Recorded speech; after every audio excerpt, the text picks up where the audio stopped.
there, I'm Becca Campbell, your Pediatric Sleep Consultant, and this is the Little Z's Sleep Podcast, where I'm committed to resolving your child's exhausting sleep habits. And I'm actually keeping this short and sweet. You see, this is a message I've been kind of sprinkling throughout my Instagrams and DMs and emails and talk with people. I want to start spreading the word that sleep is not a luxury. You see, I absolutely know people are using the whole tired mom thing as some type of banner to wear or to just be proud of the fact that they barely slept at all, but here I am functioning with my first cup of coffee. You know the phrase, but coffee first. Why? Why do we have to put coffee first? Why don't we put sleep first? Because being a tired mom, the last thing you need is another cup of coffee. If you're a tired mom, you need sleep. And so I want to share the message today, and I want to talk about why I believe sleep is not a luxury. So here's a couple things to think about. Let's just kind of take our mind to dehydration. Okay, if your child says that they are thirsty, are you going to deny them a cup of water, or are you going to go get them a cup of water? Can I go get them a cup of water? And if they want ice, you're going to give them ice. If your child says, hey, mom, I'm hungry. Can I have a snack? Are you going to say no? No, you're going to feed them. If it's time to sit down for a meal, are you going to give them an empty plate? No, you're going to nourish them. You're going to give them the food that their body needs in order to sustain themselves. So if your child cannot sleep, are you going to withhold the opportunity to give them the tools to go to sleep? I hope not. And this is exactly why I love that our programs are inexpensive. You know, I hate to say this is why our courses are cheap, because I hate that word cheap. That connotates like it's going to fall apart and it's not going to last. But here's the thing.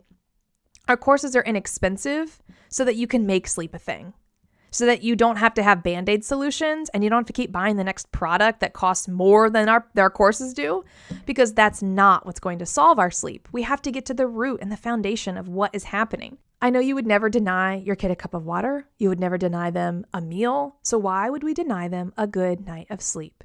All right, here's the getting down to why sleep is important for you, mom. I want you to not even think about your kid for a minute, which I know is hard, but I'm working for you. And these courses, I'm teaching you how to teach your child to go to sleep. So let's just think about a couple things. Have you ever driven your child in the car and you felt tired? Probably. And actually 60% of America says that they do that. So here's the thing. When you are driving drowsy, if you've been awake for 18 hours and you're driving drowsy, it's actually the equivalent to driving with 0.05 blood alcohol. And 0.08 is driving drunk. So you're getting really close to that borderline. If you've been awake all night long, that's actually like driving 0.1. So driving drunk and driving drowsy actually have a lot of the same characteristics. You can see that research in the show notes. But I say that because who in their right mind would willingly get into their car and drive their child drunk? You wouldn't. But every day we get in our car and we drive our children around completely exhausted. That's a problem. In fact, Dr. William Dement, who founded the National Sleep Foundation, says that sleep debt is America's biggest crisis. And I have to agree with him. Sleep debt is like the amount of sleep that you need to pay off what your body's been awake for. And of course, we have to be tired. You have to be tired enough to go to sleep. But I want you to think about it like this. Dr. Dement says that sleep debt is like bricks in a backpack. You're wearing a backpack and you're awake for 2 hours and a brick goes in. You're awake for 2 more hours, another brick goes in. You need to sleep an hour for every 2 hours that you're awake during the day. So that equals about 8 hours of sleep. Now, who's getting 8 hours of sleep? Well, I am. I kind of just have to. I get upset if I don't. But most people who listen to this podcast are probably not getting 8 hours of sleep each night. But you need that in order for your body to literally function properly, to not have too much debt. Now, I want you to think of your baby as wearing a backpack full of bricks. They have all of these hours of sleep that they need to pay off, and not just at the nighttime, but during the daytime too. So if you're not getting the totals that you need, if your baby's not getting the totals that they need, they're carrying around a backpack of very heavy laden down bricks that's called sleep debt. That's real. And I want you to think about the fact that we should not be withholding our child the opportunity to get the sleep to pay off their debt. It's a gift, and it's not a luxury. It's something that they have to do. So yes, driving drowsy is like driving drunk. Being sleep deprived is like carrying a heavy, burdened backpack full of bricks.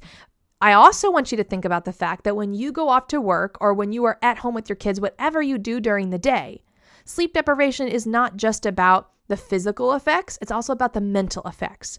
Did you know that sleep deprivation actually causes temporary mental lapses that affect your memory? So whether you have a really high risk job, you can't afford to have memory lapses. If you're staying at home with your children every day and you're in charge of everything that they do, which is a big responsibility, you cannot afford lapses in your memory. Nothing that we do as moms, as wives, as sisters, as whatever, nothing that we can do can be done well if we're tired. And so this is my encouragement to you. I'm telling you I'm keeping this short because you know that sleep is a thing. I talk about it. You may not believe it. You may feel cautiously optimistic, but if you feel that way, now's the time to jump in. Because if you're waiting for the moment that you feel like, oh yeah, I'm 100% ready to go, I'm going to buy Becca's courses, woohoo, guess what? You're never going to feel that way. I just have to tell you, nobody is ever 1,000% ready to jump in.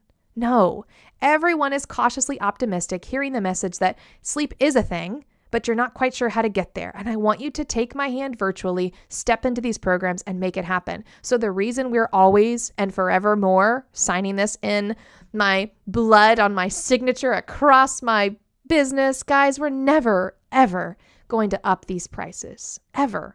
Because sleep is not a luxury. I firmly believe that. I firmly believe that everyone needs sleep, and not just mom and not just dad, because you should have date nights and you should have a healthy, happy marriage.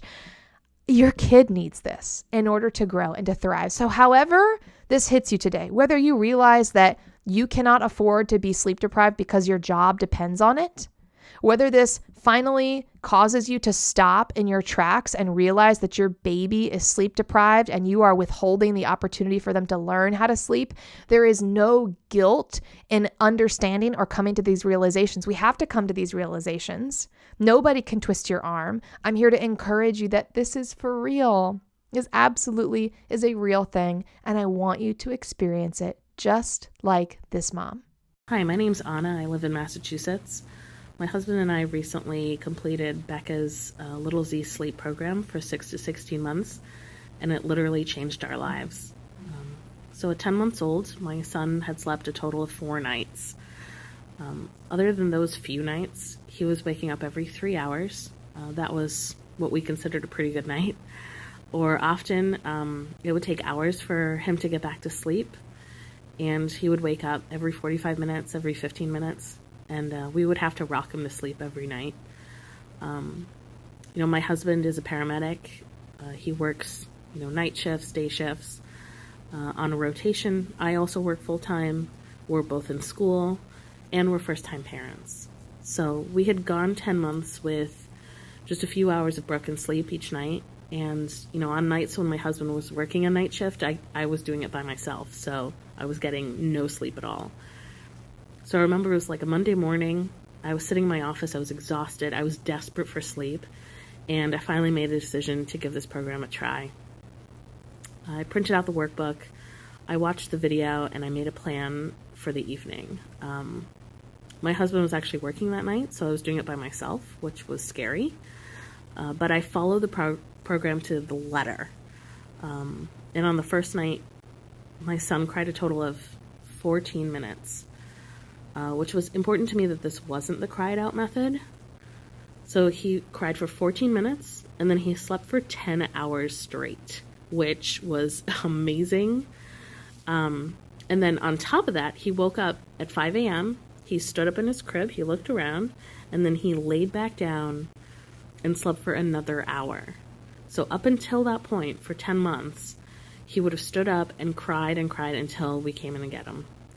So 11 hours the first night was a miracle. I mean, I would have done the program for that one night alone, but, the next night, the night after that, and every night since, he slept 11 to 12, sometimes 12 and a half, hours of sleep with like unbroken sleep, basically. He wakes up sometimes, when he's kind of like shifting, in the crib, and he turns around or rolls around, and he kind of finds this cozy spot, and he gets himself to sleep, by himself every single time, which is incredible.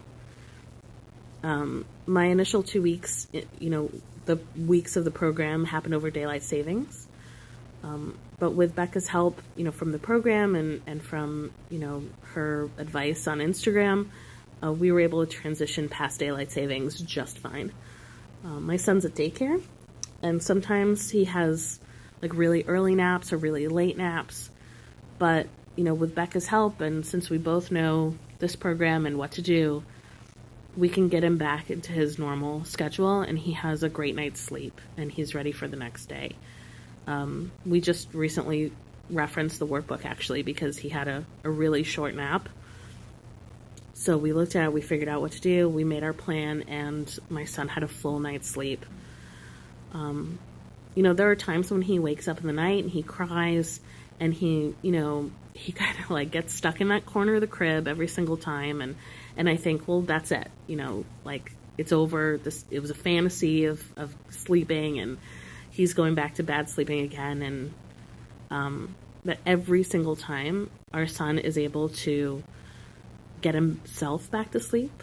And it's been really wonderful to see how much his mood and his attention and his learning has skyrocketed because he's getting so much great sleep.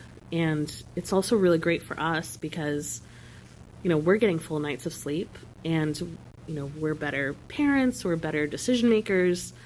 On top of that, like, we can stay up and like watch Game of Thrones and have a date night and eat dinner together, which we weren't able to do those things before when we were just always in the nursery trying to get our son to sleep. So it's really great to see him, be able to get to sleep on his own and be able to, get a full night of like really good restful sleep. So it's been a life changer literally for my family. So I just wanted to say to Becca, thank you so much from Anna, Mike, and baby Dylan here in Massachusetts. Anna, thank you so much for sharing that with us. I cannot tell you how encouraging it is to hear that, because not only is this a real story from a real person, but this can be your story. If you are ready to believe that sleep is not a luxury, it's a necessity, I want you to go over to my website, littlezsleep.com, choose the program that is right for your child. I want you to know that this can happen, and it can happen fast, and we can all celebrate our success every single day. Thank you so much, Anna. Thank you for being here with me, y'all. Sweet dreams. See you next time.